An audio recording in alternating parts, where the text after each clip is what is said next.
Sometimes in Power Apps, you don't want to actually write to a physical database table or an Excel spreadsheet. Sometimes you just want to write data locally. If you're a developer, collections are like arrays.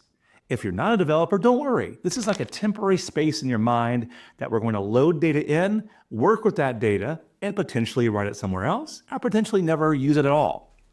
So collections are temporary tables that we store data in and work on that data. To do this, we'll use the ClearCollect function as one of the functions we can use. ClearCollect will wipe and load a given record from a table like this, from a collection like this. To use this, let's open up our trusty application. You can find this application in the description of this video. I'll go over to ClearCollect,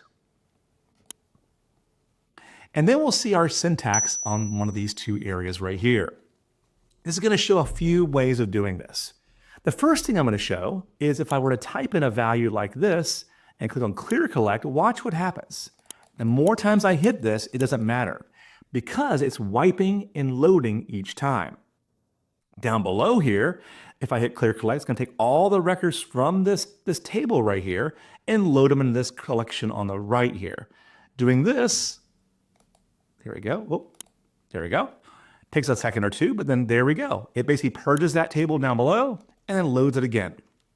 So ClearCollect will allow us to wipe and load data very easily, whether it be from a table like you see here, or a given record like you see here.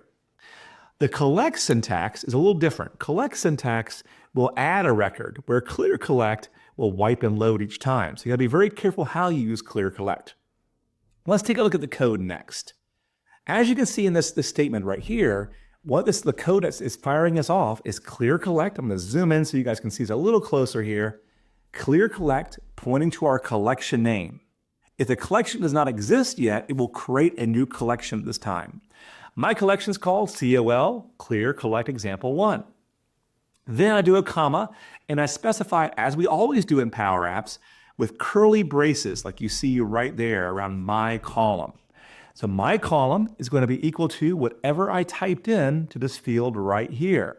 So this right here is equal to what you're seeing up top there, dot value. That's our first example. Really, really simple. Every time I click on it, I get a new value that comes down.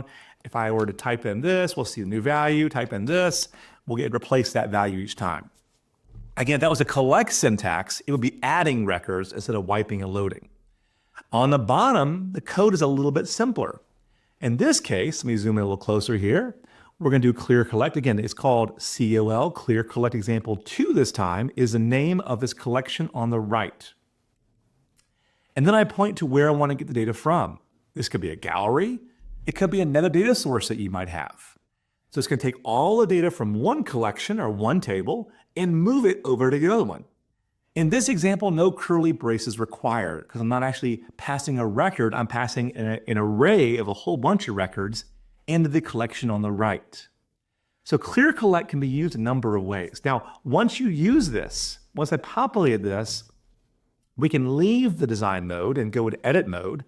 And on the right side, we can hit this little the little X button right here, go to collections, and we can see the collections that I have right here. And if I pick one of those and I right click and hit view table, we can see the record that was added right there. This is where you can kind of go and diagnose things. They can be shown. You can use forms to edit a record in collections. You can use a patch syntax even, or it looks and feels like any other table you have in Power Apps. So ClearCollect, again, wipes and loads. And if you want to see more about this, check out the description in this video to get full details.